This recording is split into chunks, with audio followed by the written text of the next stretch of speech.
Selamat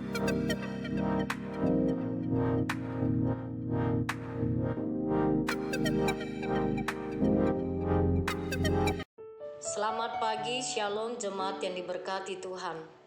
Kita bersyukur penuh sukacita untuk hari yang baru yang diberikan kepada kita saat ini. Kita kembali bersama dalam renungan pagi Jemaat GEMI Kanaan Medan Selatan di hari Rabu 5 Maret 2025. Memulai hari ini kita akan mendengarkan firman-Nya. Mari kita berdoa. Maha besar Engkau Allah yang kami kasihi dan yang mengasihi kami. Kami sungguh bersyukur untuk anugerah-Mu hari ini. Memulai kembali hari baru, kami mau bersama-sama dipimpin oleh kebenaran firman-Mu. Kami mau mendengarkan firman-Mu. Berbicaralah Engkau ya Tuhan. Di dalam nama Tuhan Yesus Kristus kami berdoa. Amin. Firman Tuhan untuk kita renungkan bersama pada pagi hari ini dari kitab Yesaya.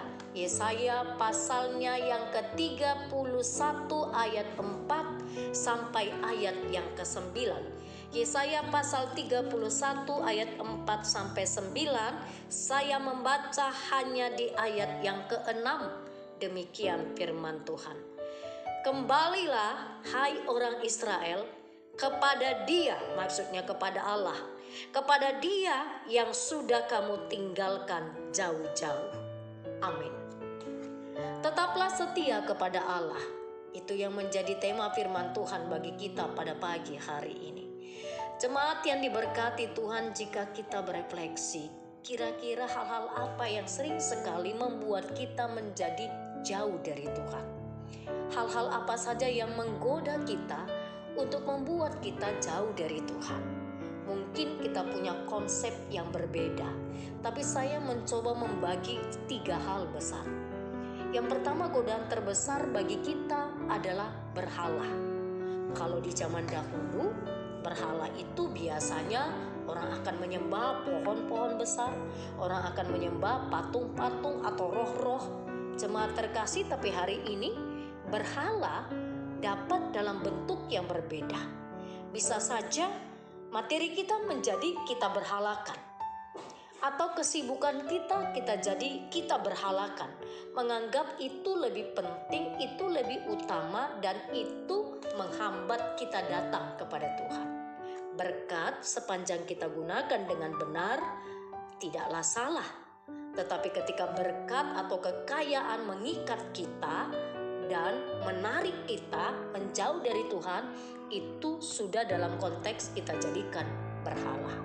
Jadi tidak lagi berhala, tidak hanya dalam seperti bentuk konsep animisme, pohon-pohon besar, roh-roh jahat dan lain sebagainya.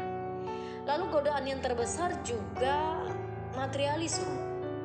Materialisme yang saya maksud kekayaan. Orang bisa banyak punya uang dan keberhargaannya terletak pada uangnya. Jadi orang yang banyak uang pasti berharga, tanda petik ya, konsep dunia. Dan ketika dia punya uang, dia juga punya kelas. Sehingga seringkali peribadatan kepada Tuhan, bersekutu kepada Tuhan menjadi pilihan nomor sekian.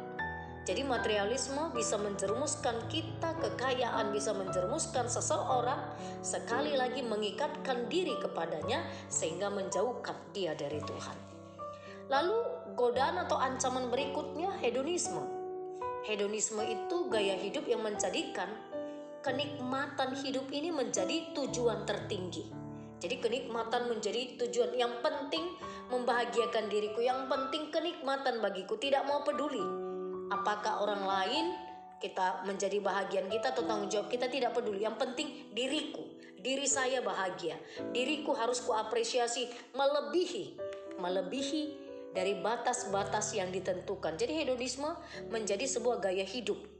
Jemaat yang diberkati Tuhan, teks yang kita baca ini sebenarnya kisah ketika Raja Ahaz jatuh ke dalam penyembahan berhala. Berhalanya Raja Ahaz itu dikatakan di ayat 1, sungguh celakalah orang yang pergi ke Mesir meminta pertolongan, yang mengandalkan kuda, yang percaya kepada keretanya yang banyak dan kepada tentara berkuda yang sangat besar, tetapi tidak memandang kepada yang Maha Kudus Allah Israel dan tidak mencari Tuhan. Jadi Bangsa Israel meminta pertolongan kepada Mesir ketika mereka dalam keadaan sulit, ketika hidup mereka terancam. Mereka lupa perjalanan kehidupan sekian tahun dari pembuangan menuju tanah perjanjian. Mereka lupa bagaimana Allah telah menuntun hidup mereka. Oleh sebab itu Tuhan menegur mereka melalui Nabi Yesaya dan mengatakan, bertobatlah, kembalilah kepada Dia yang satu-satunya penolong bagi mereka. Jemaat yang diberkati Tuhan, hari ini kita mau berefleksi. Kalau dikatakan tadi kita baca bersama-sama di ayat yang ke-6 tadi, kembalilah hai orang Israel kepada Dia yang sudah kamu tinggalkan jauh-jauh. Terlalu jauh mereka meninggalkan Tuhan, mengandalkan kekuatan kepada Mesir yang menurut mereka mampu bahkan lebih berkuasa daripada Allah yang telah menolong mereka keluar dari perbudakan di Mesir. Lewat firman Tuhan ini kita belajar dua hal.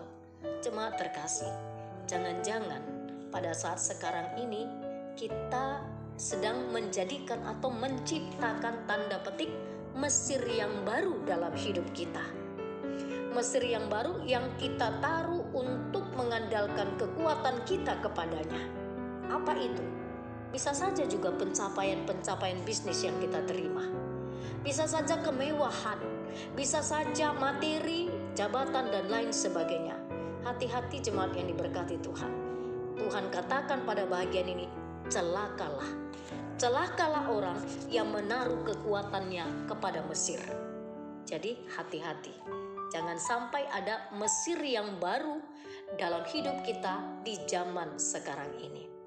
Lalu yang kedua, jangan pernah lupa kepada Allah yang telah menolong kehidupan kita. Pasti setiap kita lagi-lagi punya pengalaman iman. Kita punya pengalaman iman, kita punya pengalaman bagaimana Tuhan menolong perjalanan hidup pribadi atau keluarga kita. Jemaat terkasih, jangan pernah lupa kasih Allah dari kekal sampai kekal. Mari tetap setia kepadanya. Jangan berbalik atau jangan melupakan segala kebaikan Allah. Tetaplah setia kepada Allah. Tentu satu-satunya adalah mari kita perbanyak bersekutu dengan Tuhan, membaca firman-Nya, berdoa, datang beribadah, hal-hal yang baik dan benar yang kita kerjakan. Saya pikir itulah yang akan membuat kita, tanda kita berbalik kepada Allah. Amin, kita berdoa. Ya Tuhan, selidikilah hati kami. Apakah kami masih ada hal-hal yang lain yang kami andalkan selain Engkau? Ampunilah kami Tuhan, jika masih ada Mesir-Mesir yang baru dalam hidup kami. Kami mau mengandalkan Engkau satu-satunya sumber pengharapan kami, satu-satunya kekuatan kami.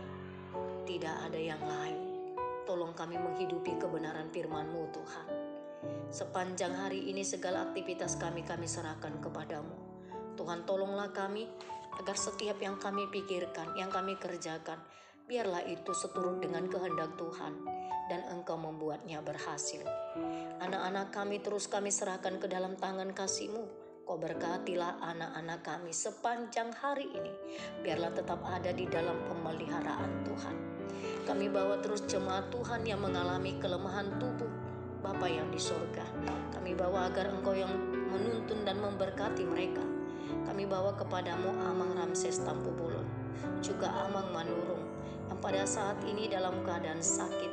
Tuhan, kami mohon belas kasih-Mu untuk menjamah dan menyembuhkan mereka. Kami juga menaikkan syukur kalau pagi hari ini ada jemaat Tuhan yang berulang tahun. Ada Ibu Widya Lestari Sinaga, ada anak kami Septian Winner Lumban Tobing, hari ini 11 tahun. Ibu Widya hari ini 38 tahun. Berkati mereka dengan kebahagiaan, dengan kesehatan, dengan damai sejahtera Tuhan. Biarlah Tuhan tambahkan berkat-Mu kepada mereka. Tambahkan kesehatan, sukacita dalam kehidupannya. Anak kami Septian Winner Lumban Tobing, berkatilah tumbuh kembangnya, masa depannya kami taruh di tangan-Mu.